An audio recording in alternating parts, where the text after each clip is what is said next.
and welcome to Truly Ludi. What's up?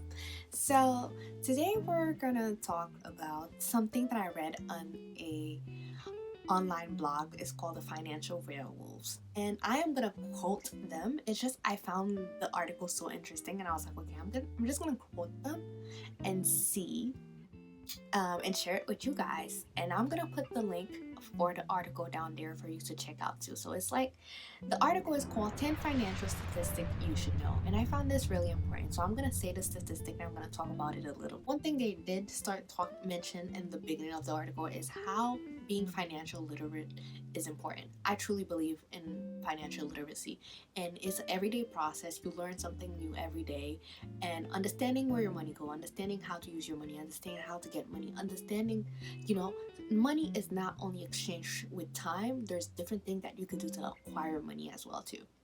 So understanding these steps are very, very, very important. So it's just a little anecdote before we dive into their article. So the first thing they mention about the article, 59% of American lives paycheck to paycheck. That's the number one thing. That's a lot. 59% of American live paycheck to paycheck. And that one, before any statistics, we ask ourselves, who did the research and all that kind of question. So this was actually a research conducted by Charles Schwab that indicate around 59% of people living in the US lives paycheck to paycheck. This is really bad. It means that if somebody loses their job the next day, they're not able to sustain their lifestyle because they're living paycheck to paycheck.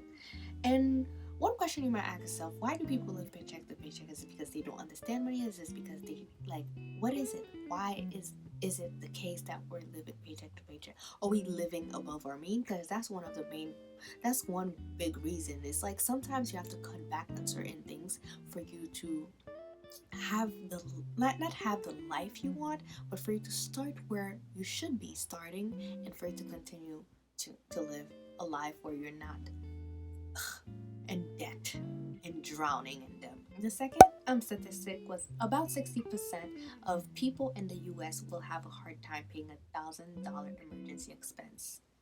That is crazy. $1,000 emergency expense, that's something that could happen if you have a car. That could something it could happen if you get sick or something. It could happen like $1,000 emergency is pretty like it could happen anytime, and that's kind of crazy that 60%, 67%. Wow. And then their third statistic was like 33% of the adult population in America saves zero for their retirement. 32%. I feel like 32% is not that low, but it's kind of a lot. Yeah, it's kind of a lot. It's like out of 100 people, 33 people are not saving for their retirement. Yeah, that's pretty much that's kind of a big number. Come when you're thinking about the United States as a whole. Another thing they say is around 38% of households in America have a credit card debt. That for sure, a lot of us have credit card debt because for some people, a credit card is a rite of passage. It's like you are 18, therefore now you could get a credit card, go to the mall or whatever outlet and buy yourself whatever it is that you want. No, that's not a good idea, and that's not how people should learn to use credit card. And also people use credit card as their emergency fund a lot of the time, so putting themselves in a situation where they have a lot of debt. Their fifth statistic, 78% of millennials lack basic financial literacy. I was thinking that's not true, because I was like 76%, really? I feel like a lot of millennials are trying to learn finance, are trying to understand what's going on, but this is something that was shown by research done by the National Endowment for Financial Education. That's pretty big number. So we need to do something. Something needs to be done. We cannot be financial illiterate. No, we can't accept that. We're millennial. We need to understand what's going on. They already did the big damage before us. We're here to kind of live in the damage and try to fix it for the future generation. The sixth statistic is 21% of the total population lives zero savings from their annual income. 21%. So 21 people out of 100 are not keeping nothing from their annual income. Well, damn. These 21 people, that's crazy. Like, you're not saving nothing, you're just living with everything? Wow. That's crazy. That's crazy.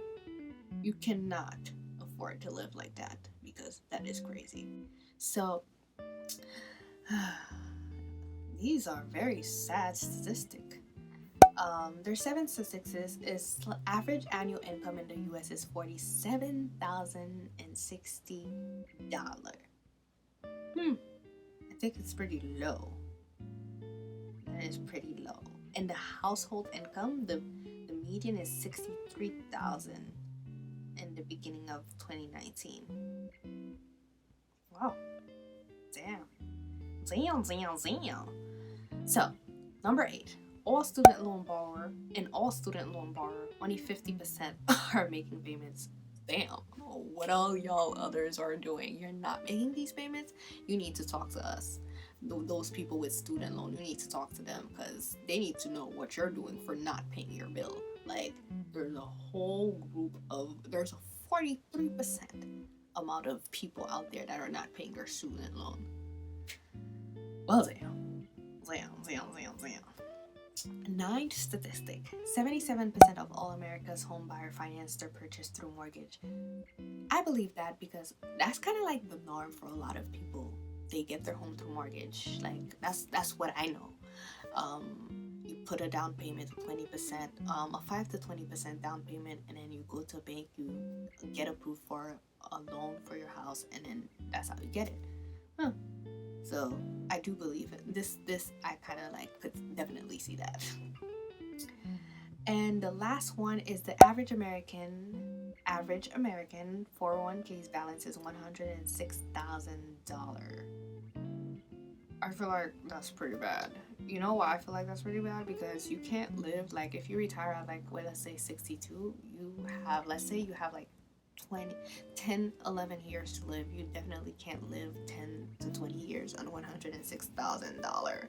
So that's very scary. So by reading all of this, what is it that I understand? One, you have to understand finance. We have to understand what's going on. And two, we have to find ways to increase our income. And 3, we have to budget our future. Retirement is very important. There's like, not back in the days you could rely on a pension and other form of retirement like Social Security, but after a while these things won't exist anymore for us, new generation.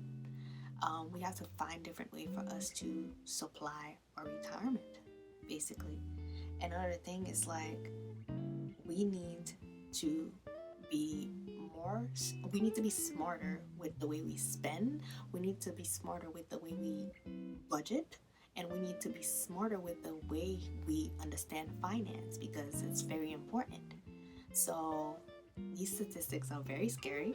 So if you want to read the full article, because the full article is very interesting, so you could go on financialwolves.com. I'll put the link below for you to read. It was an interesting read. So this is for you to kind of like think about your personal life and think about how could you improve yourself financially, how could you improve your education when it comes to finance, and subscribe to my channel where you could learn more and I could share more with you. And follow me, subscribe, share this channel, and thank you for watching. This was just a quick stop